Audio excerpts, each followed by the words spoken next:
Good day, podcast community. PeteKane here, community builder and podcaster.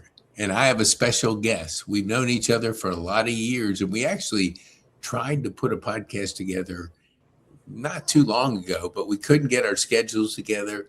We finally got Dr. Paul in the house. So we're celebrating. I'm celebrating. You will too once we get a chance to have you get to know Dr. Paul. So, Paul, tell our viewers who you are, what you do, and who you serve, and then we'll get into our podcast. Okay. Well, good morning, everybody. Dr. Paul Blumsack. I'm a principal chiropractor, and we'll talk about that in a little bit. I'm a father of 5 children. I've got 6 grandchildren. I've been married 42 years. I'm originally from Boston. I'm an Air Force veteran. And, I just do my best to live my life. I'm serving my community. I follow the words of Dr. Sid Williams, as well as my Bible and what God says, but lasting purpose to give, love, and serve out of my own abundance with no expectation in return. Serve. That's the biggest thing that I live my life on is how can I serve myself? How can I serve my family? How can I serve my wife? And how can I serve my community? And make a difference in this world, my small world, because the world is big. But I have a small world too.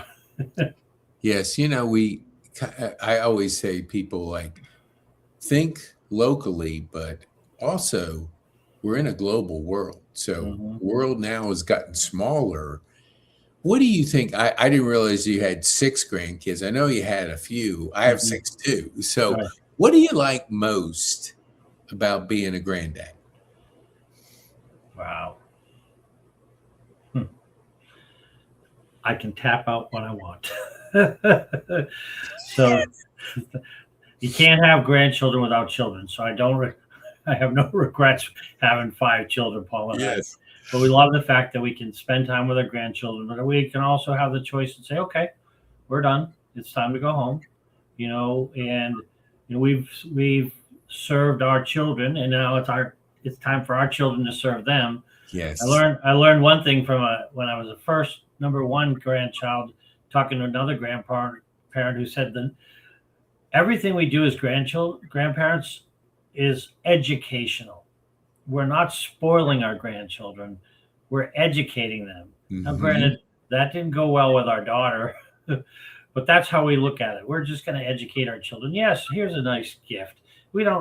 Here's this, here's that. Yes, but we also, as grandparents, we have to set the foundation of what's good, what's right, what isn't, what's acceptable, what's not acceptable. So, we have to be able to tell our grandchildren, no, that is not how you act or react. And we're hopefully edifying our children too. So the best part about being a grandparent is that we have the right to choose, for the most part, because I have no grandparents that are now the guardians of their children's children, which is hard. But for Paul and I, we get the ability to say, no, not today, or hey, this is the time frame that we will allot so that you can get out and about, but you need to be back by this time because we have a life that we're living as well. Oh, I love that. I love boundaries. And, growing up, our kids function better with boundaries. How did you handle that as a dad with your 5 kids? What was something you could share with us that could be helpful for our audience to understand those boundaries that are so important? Wow. In some regards, don't do what my parents did. I grew up in the late 60s, 70s, and my brothers and I were latchkey kids. Our parents were working hard and serving their communities, and we had to learn how to take care of ourselves sooner versus later. That didn't necessarily mean that we always listened to our parents or accepted the boundaries that we gave them. But it's as a parent, we just had to let's call it the innately guided part of life. we chose to allow our children to do things that they wanted to do while also going, we're not going to overwhelm you. We're not going to say you need to be at this time, at this time, at this time, at this time, at this time. And especially as you add more children, it is hard to be in 17 places at the same time. Mm-hmm. So, raising our children with giving them the idea that no is important, yes is important, that you can't do everything, and we as parents can't give you everything.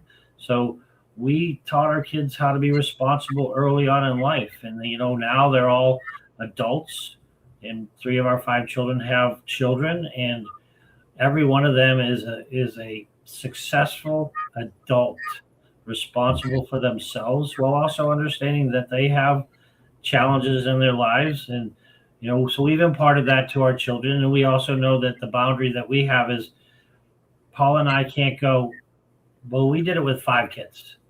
We're not sure how you're struggling with 1, but we had 1 at one time, and so it's imparting the ability to be yourselves, be productive in your community.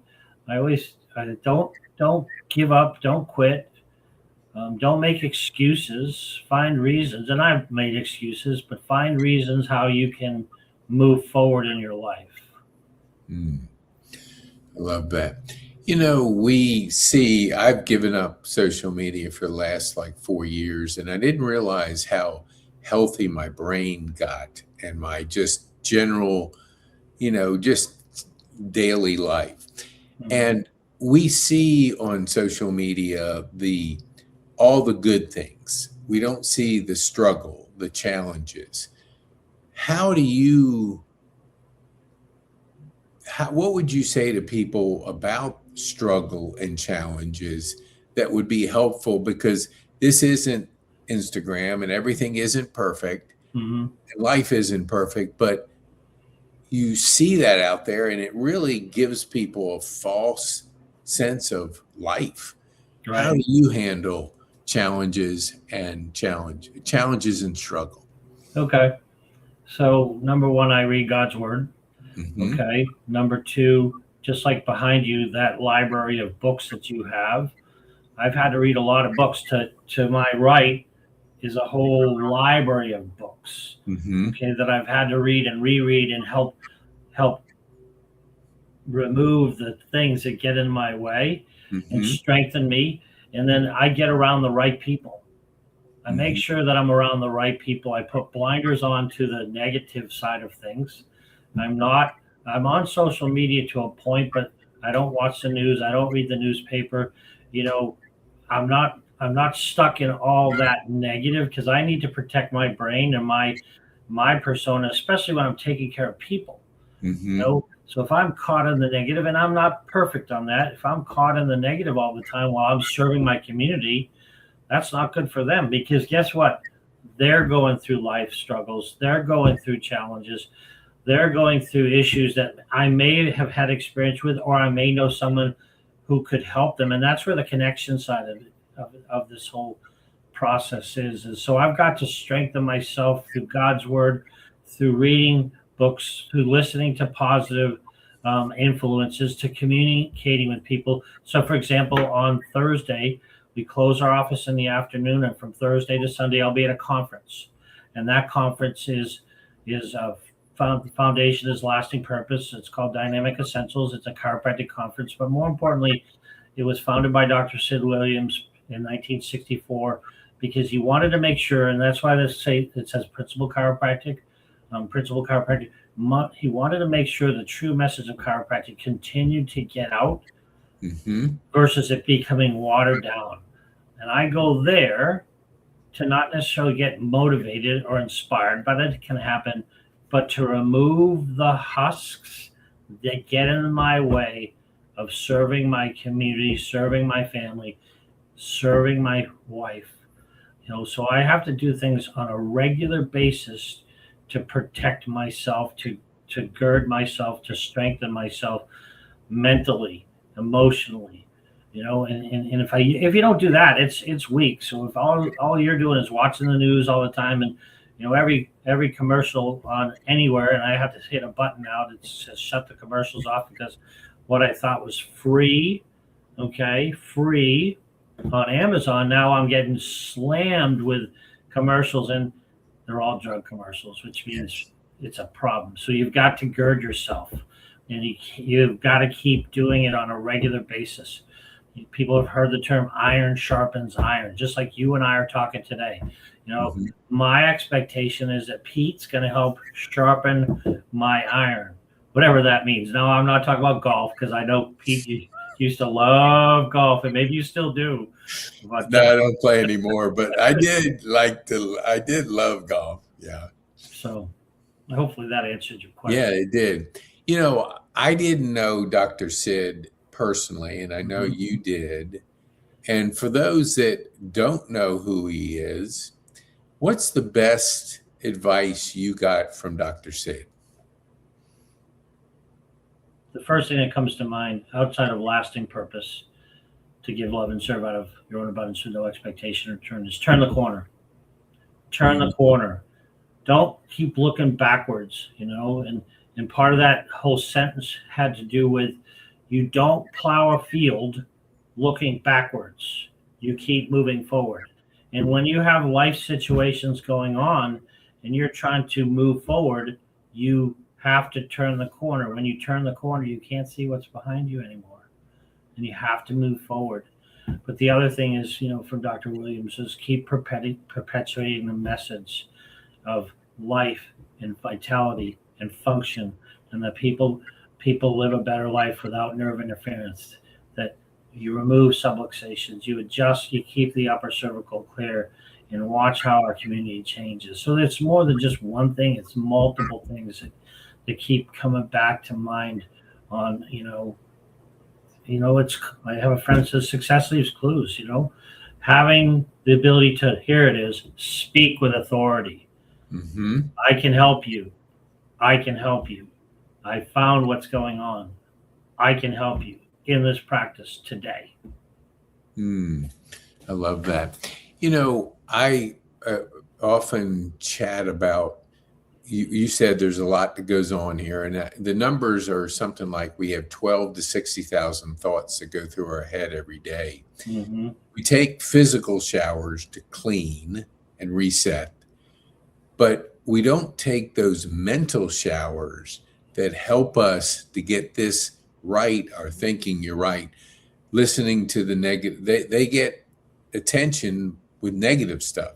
So if you're constantly submitting to that kind of thinking, it'll affect us. How do you prepare yourself each day to have that best mindset that's possible? First thing is, when I wake up, I thank God. I thank God for another day, another opportunity to serve. And then from there, and then look, I have my beliefs, you can have your beliefs, but the one thing is what do you do to set your mindset? And how is it your mindset going to work going forward? For me, number one, I thank God for another day. I thank the universe, if you want to do it that way, for another opportunity to serve. Number two is I love the YouVersion app. Okay, the YouVersion app, you can click a button and you'll get the verse of the day.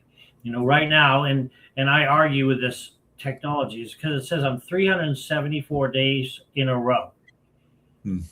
No, I a couple of times where I've been out of signal concept, okay, but I'm in that every day. And then the second part of that is, when I look at it, I'm 434 weeks in a row of going into that app and reading those verses, and then speaking those verses, and then going in, and I have affirmations that I talk about. I have a poster. I found this wonderful thing called, it was a poster of I ams. I am harmony. I am imagination. I'm adventurous. I'm certainty. There's probably 50 different words that I can recite every day. I can, I will, I must, I am is another one we learned from Dr. Sid. Okay, but I am. And then the other side of this also is that, I have the affirmations, and I have prayers that I speak every single day. And I'm not doing it because it's rote. I'm looking at a tile that someone made. It says it won't be easy, but it will be worth it. So it's setting that mindset right away, getting into that state right away, first thing in the morning. Regardless of how I feel, how my energy is, how I slept the night before, is I have to set my state right every single day. You can't take a day off from that. You can't take a day off from smiling at yourself, smiling at your wife. The best part of my day is when I see my wife Paula and she wakes up and she smiles and she smiles and she smiles, and that helps brighten my day. So even at that, getting around the right people first thing in the morning. What are you doing when you wake up? You plugging in the news and finding out about what's going on? I check Facebook because I'm looking at, if someone responded to us, and I'm looking at where my colleagues are. But more importantly, that's not the first thing I do. It's after I do those other things in order every single day. When I talk about I visualize. My visualization is through words, and it plugs into my head. I visualize what's happening in our practice, who we're seeing, who we're helping, who our community is. So first thing in the morning, you got to get in the right state. And then you got to keep it that way. Because in my world, every person I serve, I have to be this, locked in. I'm not thinking about somebody else, the next patient who's going to get checked. I'm thinking about what's going on here. And once I serve that person, so if I served you, Pete, and Pete says, hey, I'm having an amazing day, I go to the next person, and I'm not thinking about Pete's amazing day anymore. I'm focused on the next person. And the only way to do that is to get yourself in the right frame of mind first thing in the morning. I love that. Yeah, I have a routine similar, but just it's very, I want to say structured, but it's engineered on purpose. That I was never like this, but a lot of people will grab that phone, start checking emails, start looking at the news, and it does have an effect on how you start your day. And if you're not, I'm a big proponent of creating our life, not consuming other people's lives. I love and that. It's so easy because the average person watches 4 hours of TV and scrolls like 2.5 hours of TikTok videos or other videos. So they're constantly consuming what other people are doing, and they don't realize what that does to the mental part of the journey. Sure. How has faith guided you through your journey?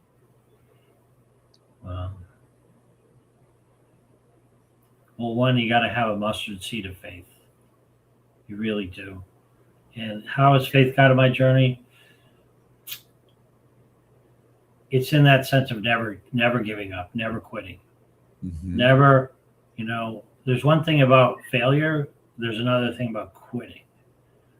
Failure happens. That's the only way to move forward in your life. Yeah. Quitting means you just gave up on your life. So my faith is continue. I need to strengthen it even more than as I gain in my years. I need to strengthen it even more. Faith in myself. Well, faith in God, faith in myself. All you need is a little bit, right? We only need a little bit, but the more we have that little bit, it grows and grows and grows and grows and grows. So then I have to have faith in myself, faith in God, faith in myself. And it's kept me from giving up. It's kept me from quitting. It's also having faith in people that I know, but also knowing they're not perfect.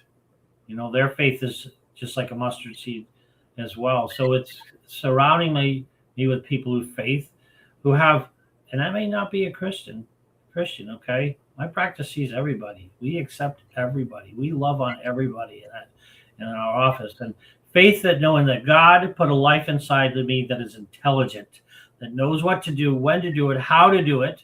And in my world, as long as there's no interference. And you know what's happened in this world? We've been taught have no faith, no faith, no life. There's no intelligence within you.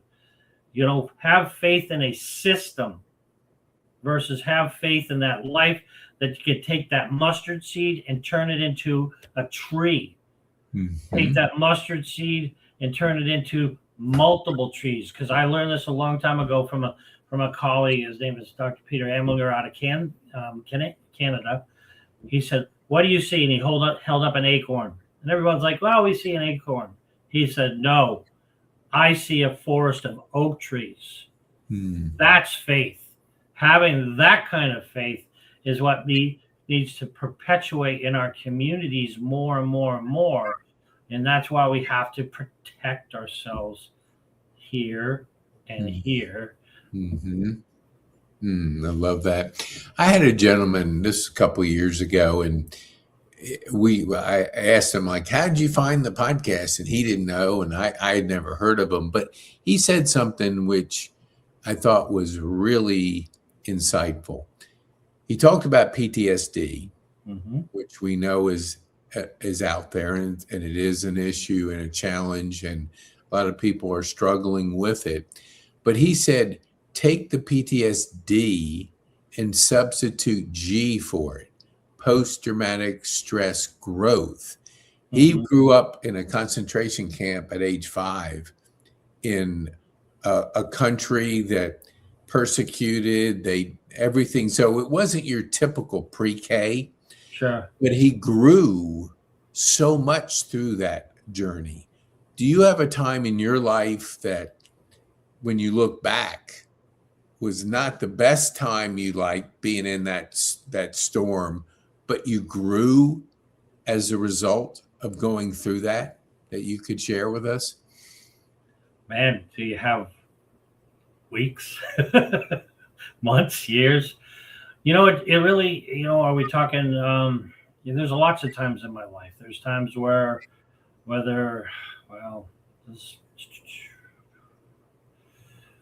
you know, I almost got out of my profession. Okay. I thought I was serving in a different capacity.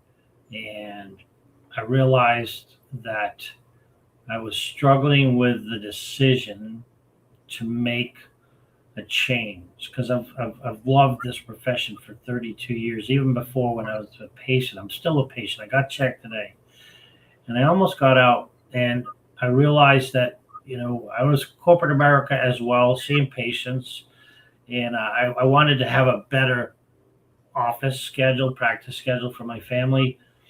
And I remember going back to this conference. You know, I used to go as a student and as an early doc, and I went to this conference on a Thursday night, and I realized, wow, I have not followed what God's called me to do.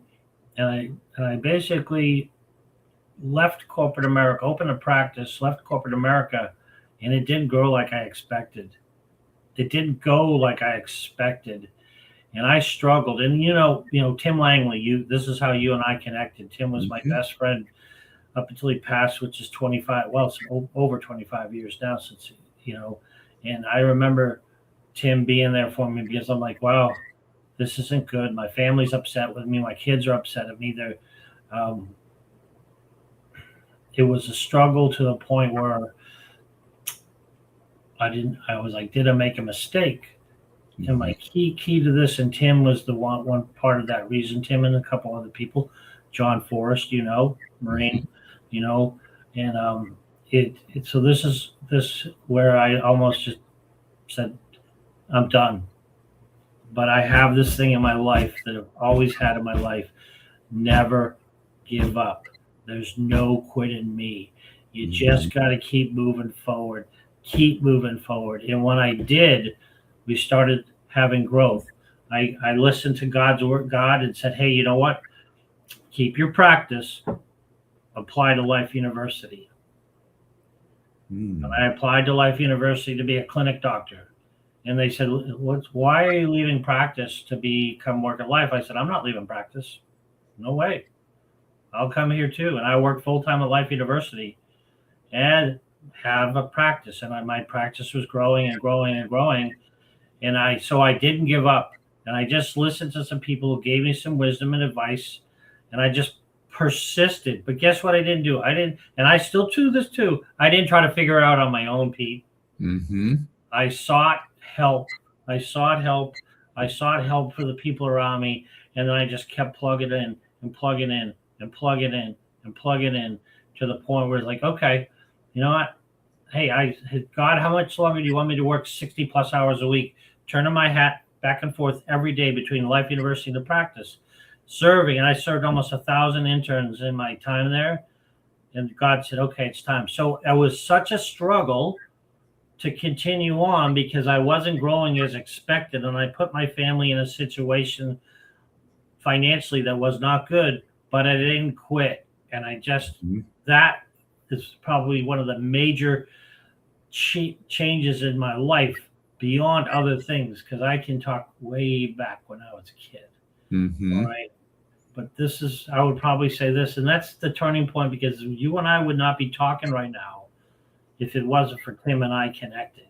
Yes. So, you know, for those people who are watching this podcast, you can't give up. Mm-hmm. You just can't give up. It may not happen in what you call your time. And in chiropractic, we have a principle of 33, but we say all processes require time. Time and repetition. You got to keep going. Ask for help. Take action. Yes. Act. And as I did that, you know, not only did my practice grow, okay, and it's been successful for a long time now, where I was like, why am I doing both? Because I wanted to, you know, and so it's a time frame where don't quit, never give up, ask for help, take action. I love that. I was listening to a person talk this morning, and she had fact versus belief, and then she used the word impossible, crossed off I am, and it's possible. And so she was going through how we think because we believe something that it's facts, but it's just our belief system that holds us from doing things, because we say, I've always done this way, so I'm always going to do it this way, as opposed to changing that belief system, and anything is possible. Yes, you're right about, there was years. I didn't realize when you said 25 years, Dr. Tim had passed. No, I knew him. He was my best friend for 25 years. He passed probably 5 years ago. So it's a 30-year relationship. And even to this day, it's like, okay, I want to call him up and talk to him. Yes, and that's what I was just going to say. There's so many times he's still in my thing. I would just like call, we would talk, you know, every couple months, whatever, and catch up. And I'd be, after he passed, I was so many times I wanted just to pick up the phone and just call him. So tell us, like, what is your best Dr. Tim Langley story? Wow.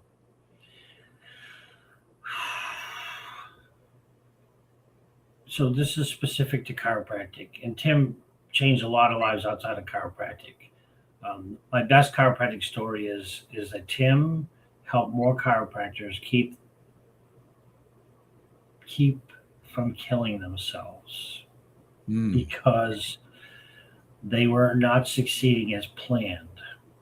And he said, you need to come, you need to do, really, he talked about God, the faith in God, but he also said, you need to come to Dynamic Essentials, which is the conference that I'll be attending. That I calendar plan around that. 4 dates a year, it's blocked off. I'm going.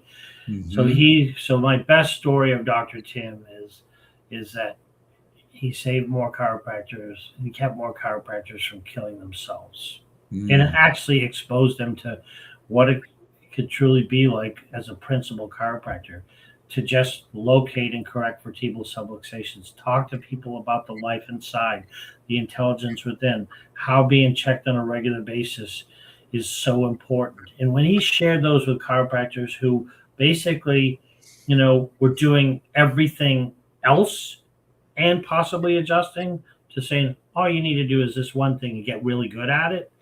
And the other story is, I'm 1 mile east of the Big Chicken. That was his practice logo, so to speak. But he kept people from killing themselves.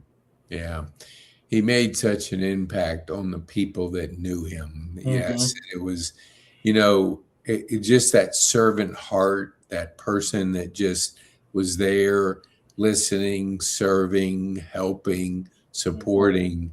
And we all need people like that in our life because, the old thing, solo entrepreneur, that's such a myth. Sure. It's a team and it's people working together. Together we're better. And tell me about, you said it earlier about self-talk. I talk to myself all day long. Sure. And, I will occasionally have conversations with people and I'll say like, how much do you talk to yourself and what are the conversations like? Sure. So talk about that, what you just shared earlier on the podcast. How important is self-talk to your journey? It's vitally important because what comes out of your mouth goes into your ears and affects your neurology and affects your heart. So watching and being careful of what you say, but you also, because my wife will get on me about, hey, you're watch what you say, and part of that is that you got to be careful about what everybody else's self-talk is, and if you're always correcting their self-talk, you know what, you need to look in the mirror and figure out that your self-talk has gotten weak, and so it's vitally important. So when with my practice and the time that I get to spend with patients, and we value their time, but we don't spend a lot of time with them. We want them to spend time with their family and friends, but in the concept of the time of talking to them, we ask them and watch them where they are in terms of what they're doing and what they're exposed to, and that mental and emotional stress, okay, it can be so detrimental to your health and well-being. And that can be from the words you say. People will say, I'm a X, and they'll name their diagnosis. I'm this, I'm that. Okay. And what are they doing? They're reaffirming to themselves their condition or disease process. Or how you look at yourself in the mirror. God said that you are created in his image. Keep telling yourself that, Paul. The mirror is going to lie to you. The mirror in your negative thought processes. Tell yourself, I'm created in God's image. So are you. You are designed to be healthy. You are designed to thrive, to live a better life. We just have to find a way to help you improve that. So self-talk, yes, especially to yourself. So the patients, your people, listen to you. Oh yeah, speak positive, and then you're like, this politician or this business or this thing or this situation and this, and you know what? Your words may be contradicting what you actually are trying to tell other people. Yeah, so true. I went to a military high school and I served when I was with Nabisco, the military division, but I was kind of in between conflicts. And I know you are pouring back into the veterans, being a veteran. Right. What do you like most about supporting and helping your veteran community? So I served in the Cold War. So I was post-Vietnam. I went in 1984. I got out of high school in 82. Was trying to figure out my life and decided to go to the Air Force. And I have knowledge to a point of what different branches have gone through, but the veteran community needs help whether they serve combat or not, because the mission is to defend and support the Constitution, which means you're willing to give up your life, regardless of what your position is, whether you're an admin or you're on the front lines or you're working on aircraft that spy on people, refuel planes that are helping to support or defend our Constitution, that could launch missiles that end the world. So, it's a lot of life or death situations. Mm-hmm. So, for me to support my veterans and have a better understanding of where they are is because I work with the nervous system, and the world is stuck in fight or flight, Pete. Okay. They really are. And it's hard to heal in that way. But think about this: when you're even first responders, even, paramedics and police, they live in life or death every single day. Yes. And if you serve your country and then decide to get out and you're trying to get to the world, but you're stuck in life or death, you can't handle it. Your neurology can't handle it. Your body can't handle it. So what do? You try to find things that keep you stuck up here in life or death because the crash is too big to get to the world's standpoint. So my role in serving my veteran community is try to connect them to resources that can help them, but also understanding that what I do can help them in life or death. Get out of that fight or get down even beyond fight or flight. I have veterans that are 100% PTSD disabled, and they said if it wasn't for chiropractic care, it helped me mentally. Okay, mentally. Oh, wait a minute. No. Chiropractic's about the back. No, it's not. It is not.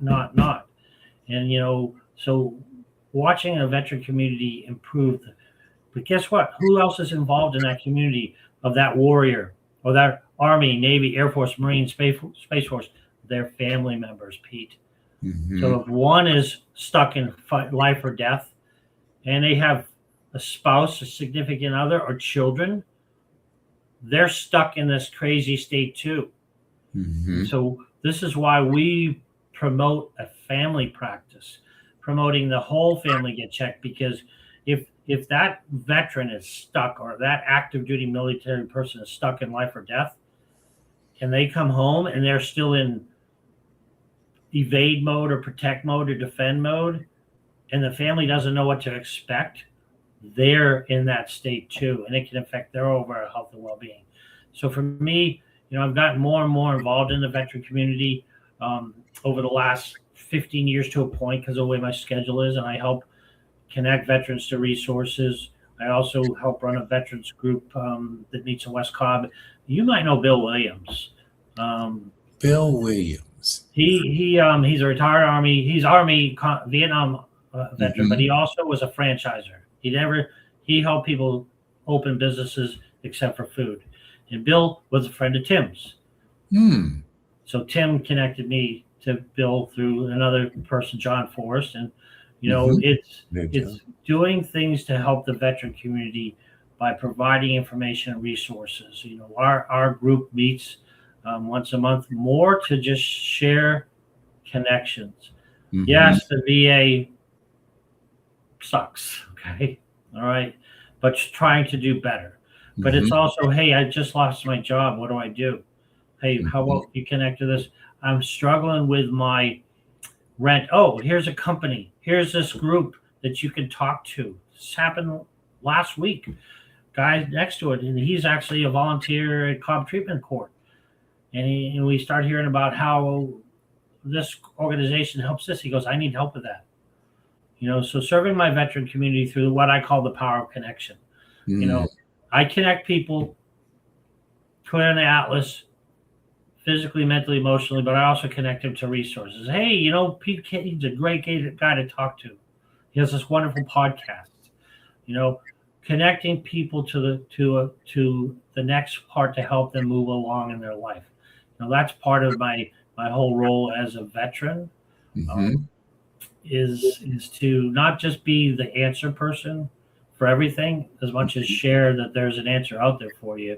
We just need to connect you to that right person, because you can't live in life or death after you got out, whether you retired or you're medically retired or you just served your country. You've got to find a way to transition so that you can move forward in your life. That's so good.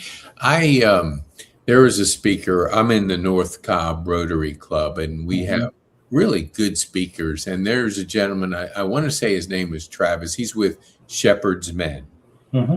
And he had a person, Gary, speak with him at this was probably a month ago. Sure. And I don't know, he shared he absolutely moved the whole room with his journey and story of really being there, almost ending his life, and had an intervention from a friend who got him the right help at Shepherd. And now he's living a very fulfilling and pouring back into the veterans through his story, because he was in that dark place. Sure. He got to a place where he didn't want to continue, and it was real close. He put his actual uniform on, and he was going to end his life. And it was that one person that reached out to him at the right time and got him the right help to be able to be a more functional within his own self. Sure. But it's those relationships. So I always talk about, I lived in a retirement community a little earlier than normal, and the average age was over 80. So I kind of saw a little bit of that last chapter more, and I went to more funerals than I had ever been to. Sure. But this is what I discovered, that no matter what we're living, our relationships matter, our purpose, that we have meaningful purpose, and that we continue to grow. And when people stop that, it's like they go down and they're gone.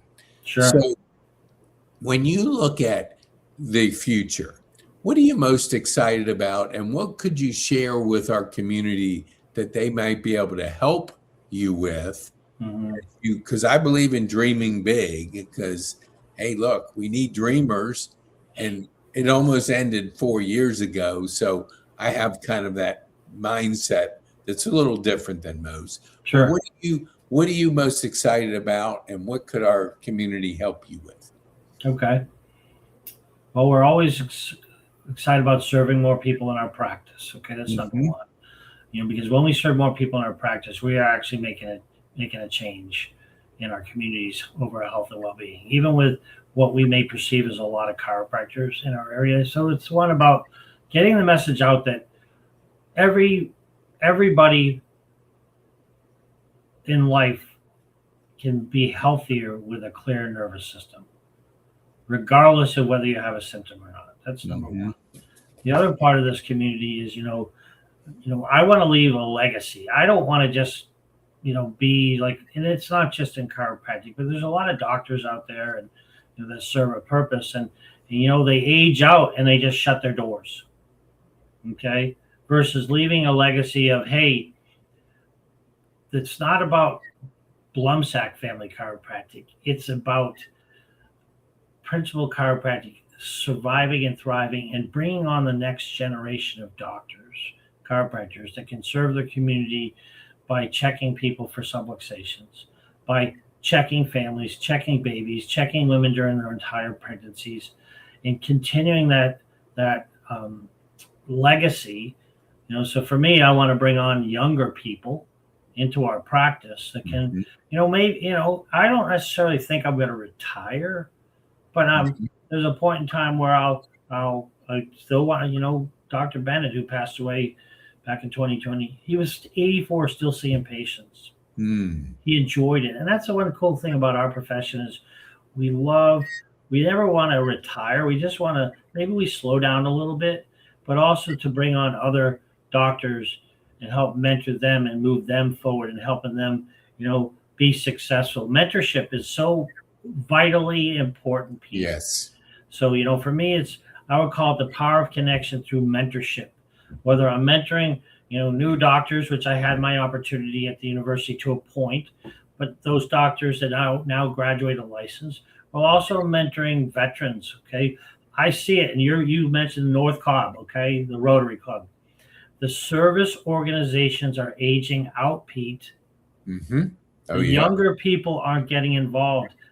I'm part of the American Legion. The average age of some of these legions is 70 years old.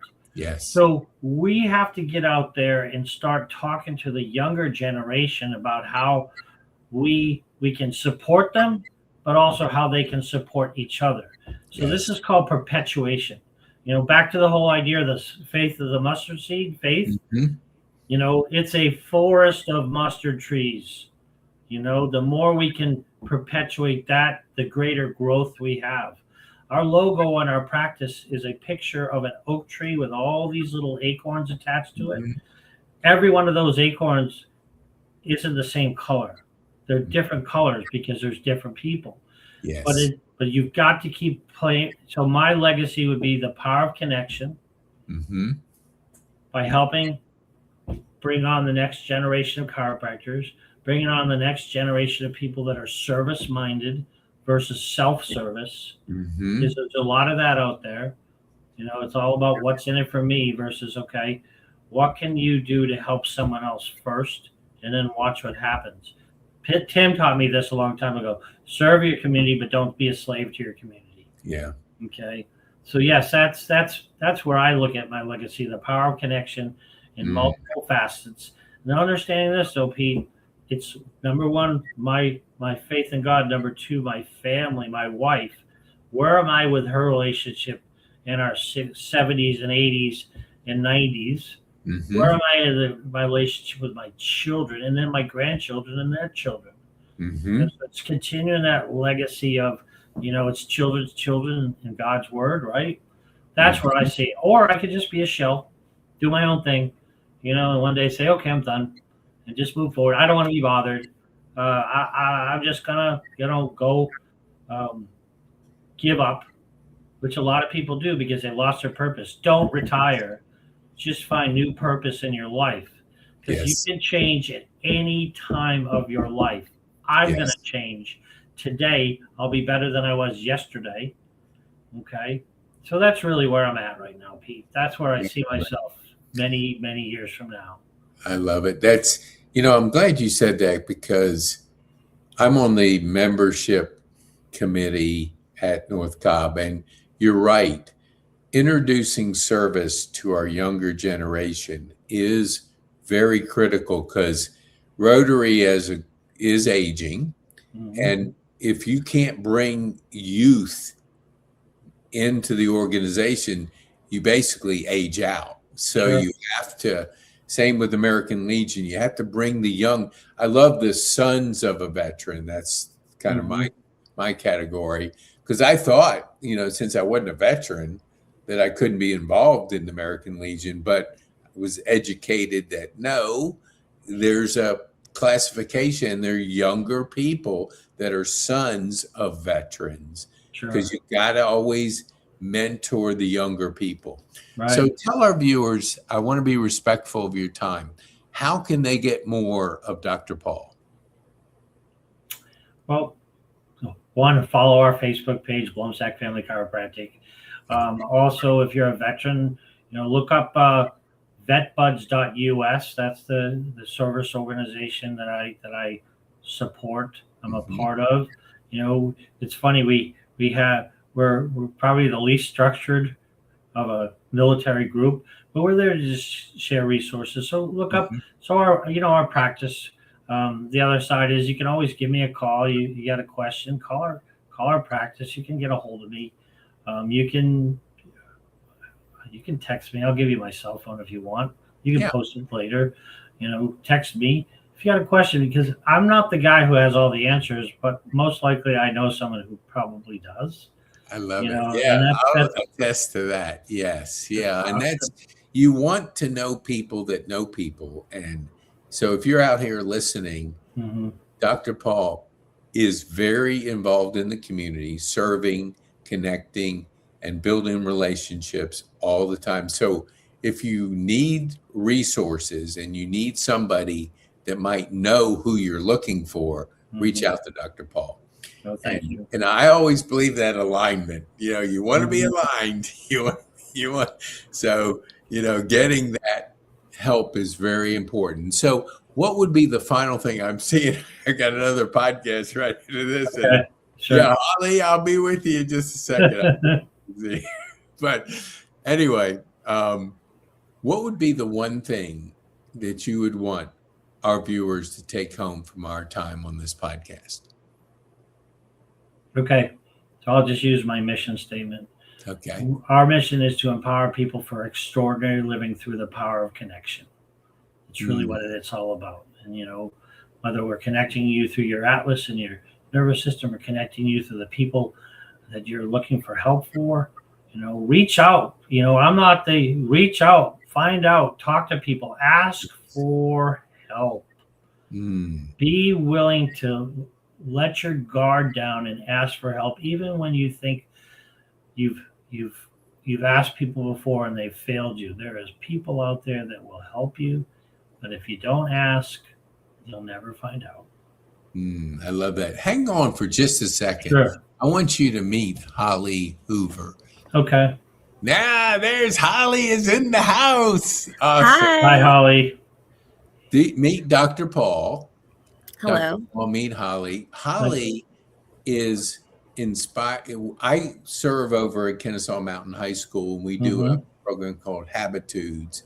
And we're over there once a month, and Holly heads up that program. So we're looking for people that want to serve, that want to pour back into the community. And over at Kennesaw Mountain, we're there once a month for about 6 months, I think, basically.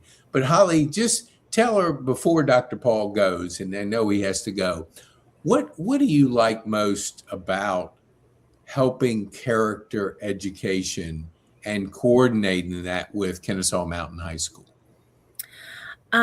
I love it most because we get to see students actually care about other people. We teach them character traits that are inspiring, and we're teaching them to give back to the community through our events at school and in the community. And they actually learn that they have a bigger role in life than just going to school. You know, so they learn how to love on other people, give back, and they learn how to be a better community member. That's love. If you could, that was so much about what Dr. Paul shared. I mean, it was like a common theme of that. And he's a little older than our high school students. So Not much. Not much, but I have 5 children. They all went to high school. Yes. So I have grandchildren. Well, a couple years out for one of them to go to high school. By the way, if you ever need someone to come in and speak, I'll come to your school. You know, as long as we can align our schedules so I can do that, I'd be more than happy to come and talk to the students. You know, wonderful. I wish that happened with me when I was growing up. It didn't. But somewhere along the way, I found the right people, connected with the right people, and it made a difference in my life. Well, I know we meet once a month on a Wednesday for an hour. If that's something that can work with your schedule, Paul, Holly heads up the program. And so we're always looking for people to come in for 1 hour once a month for about 6 months. That's kind of what it is? Absolutely. Yeah. September, October, November, and then January, February, March, and that's it. Okay. Awesome. What time? What's the time? It is 12 to 1. Yeah. Yes, I can make that work if you ever want me to come. We see patients on Wednesdays till 11:30. So, and we're right down the road from Kennesaw Mountain High School. Dang, I love care of a lot it. of high school students. That's why I wanted Holly to come on, because I was always talking to people and they say, well, they were asking me all these questions, and I wanted Jill to come on and really explain that, because, you know, people have to know what the commitment is, when is the commitment, and what's the impact that you're making in the school. And once you answer those, you can see if the schedule fits, and, you know, it becomes, so I'll make sure Holly gets your email address. Absolutely. Great. Let me make sure one thing. Are you asking me to commit to come in once or 6 times over the course of the year? Ah, Pete, there's that crafty Pete. We might be able to make it work. I might be able to do that because I love pouring into the community. And finding ways to talk. Now, I will tell you this, just so you know, at the university, Okay, I mentored 10 years of working in a clinic with students going to become doctors, and I always tell them this: I will never coddle you, but I will love on you, because we've got too much coddling going on, and I see it because the expectation is I need to be perfect today. I need to be perfect today. That's what I'm expecting. No. You improve over time. So yes, let's figure this out. And if also there's other people that may be able to be part of this that I can connect you with as well. Yeah, that's truly, I didn't fail to say that, but Paul's been in the community for so many. He may know some people that want to serve. We serve all 4 years. So I started as a freshman. So I'm with the sophomores, and next year I'll be with the juniors. So, you want that consistency with relationships and being able to love on 30 kids on a monthly basis for 6 months out of the year. So, all right, Paul, thank you so much. We appreciate it. Holly, nice to meet you, Holly. Okay, see you, Paul. Too. Thank you. I'm not sure how to get out of this, but there is a little button that says remove. It's like an arrow. Hey, Pete, I love and appreciate you. Holly, nice to meet you. Y'all have a great day. You too. Bye now. All righty, Holly. Hey. I just did this where I used to set up an individual link for every single one, and I would sometimes not get the link to people, and it would be like, hey, I'm trying to figure out how do I get this. So now it's one link, but I just noticed that would you come back in? Let's end Dr. Paul's podcast. Yeah. It'll just be a 2-hour not 2 hours, but you'll be connected to Dr. Paul, and we won't be able to edit it. No, we can, but it'll be easier if you just come back in. Sure. Not a problem. Okay. Sounds good. All right. See you in a minute. Okay.